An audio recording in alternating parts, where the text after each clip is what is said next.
सोबत सत्तेत आहे शिवसेना आणि त्यांच्याकडे रात्री निवडणूक कार्यालयात रेड झाली। असं आहे, मला याची कल्पना नाही, पण कोणी सत्तेत आहे किंवा सत्तेबाहेर आहे याच्यावरून रेट ठरत नसते। समजा एखादी तक्रार आली, आमचे काही कार्यकर्त्यांच्या संदर्भात तक्रार आली तर त्याही ठिकाणी चौकशी करता गेले। इव्हन अनेक वेळा माझी देखील गाडी तपासली जाते। त्याच्यामुळे याच्यामध्ये काही सत्ता आणि विरोधक वगैरे असल्या कुठल्या गोष्टी नसतात। सर, महायुतीत घुसपूस नाही असं सातत्याने तुम्ही सांगता, मात्र एक गोष्ट असं दोघेही एकाच ठिकाणी आहात, भेट झाली नाही झाली, काय झालं? मला वाटलंच की आता दिवसभराकरता तुम्हाला एक खाद्य मिळालेलं आहे। असं आहे, मी रात्री उशिरा आलो आणि मी त्यांच्यापेक्षा लवकर चाललो आहे, कारण मी माहिती घेतली त्यांची सभा माझ्या 1 तास नंतर आहे। त्यामुळे भेट झाली नाही, उद्या होईल, त्याला काय। म्हणजे शेवटी आम्ही दोघेही आता प्रचारात पूर्णपणे मग्न आहोत।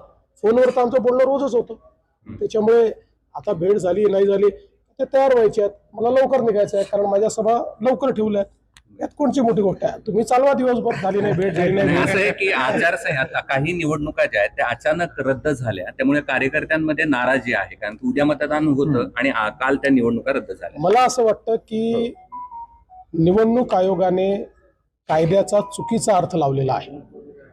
या निवडणुका रद्द करणं हे अत्यंत चुकीचं आहे।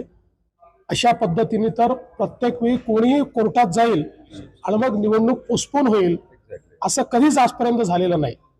कुठला कायदा निवडणूक आयोग काढताय, कुठला कोणाचा सल्ला निवडणूक आयोग घेताय याची मला कल्पना नाही। पण जो कायदा मी बघितलेला आहे, जेवढा माझा कायद्याचा अभ्यास आहे, मी अनेक वकिलांशी देखील बोललो, त्या सगळ्यांचं मत आहे की अशा पद्धतीनं या निवडणुका एखादा व्यक्ती कोर्टात गेलाय म्हणून पुढे ढकलता येत नाही। काही तर अशा प्रकारचे देखील आहेत त्या ठिकाणी। आता निलंग्याचं आपण उदाहरण घेतलं, काल संभाजी पाटील निलंगेकर माझ्याशी बोलले।